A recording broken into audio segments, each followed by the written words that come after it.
श्री स्वामी समर्थ मंडळी. तर आज होता संडे. हबी घरीच होते म्हणून आम्ही दोघं एकाच गाडीवरती शॉपला जात होतो. तर आजचा दिवस म्हटलं तर खूप छान आहे असा विचार करत करत शॉपला जात होते. कारण 2-3 दिवस झाले ना शॉप बंद होतं. मला पण बरं नव्हतं आणि भैरवला पण नव्हतं. दुकानाजवळ गेलो तर बघितलं, बाप रे किती माती. बोलले होते ना साखरेमध्ये खूपच माती आहे आणि या मातीला काय करावं काही कळतच नाही. म्हणून आहे ना हबीने धूळ अगोदर छान साफ करून घेतली त्या कुलूप जवळची आणि कुलूप उघडायला स्टार्ट केला. तेवढ्यात म्हटलं चला मातीचं मोजमाप करून बघू. बघितलं तर काय इतकी जाड थर आहे ना, असं वाटतं मेकअपच केलेला आहे माझ्या ओट्याला.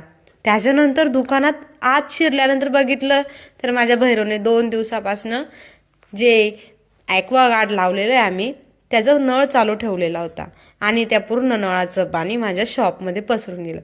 मग काय आता म्हटलं सगळं आवरून घेऊ. आवरायला गेले तर सगळं आवरून घेतलं आणि त्याच्यातच ना पूर्ण डोकं हँग होऊन गेलं. त्याच्यानंतर आहे ना देवाची पूजा करून घेतली. कारण 2 दिवस झाले बरं पण वाटत नव्हतं. म्हणून म्हटलं चला मनाने खूप छान असं एकदम भारी वाटत होतं म्हणून आज देवाची पूजा करून घेतली. आणि त्याच्यानंतर आहे ना मी 3 ब्लाउज शिवायला घेतलेली होती. 3 ब्लाउज म्हणजे फिक्स नव्हतं शिवायचं, तरीही मी ट्राय करून आहे ना शिवण्याचा प्रयत्न करत होते. कारण आहे ना आज मला ते कुठल्याही हालतमध्ये द्यायचे होते. त्याच्यामुळे मी छान अगोदर सगळं दुकान साफसफाई करून मग ब्लाउज शिवायला बसले. आणि त्याच्यानंतर माझे हे 3 ब्लाउज रेडी झालेले आहेत. आणि बघू शकता खूप छान असे मी ते रेडी केलेले आहे.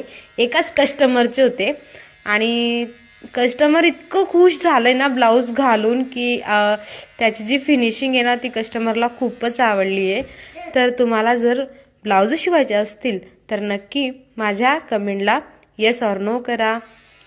भेटू पुन्हा ब्लॉगमध्ये.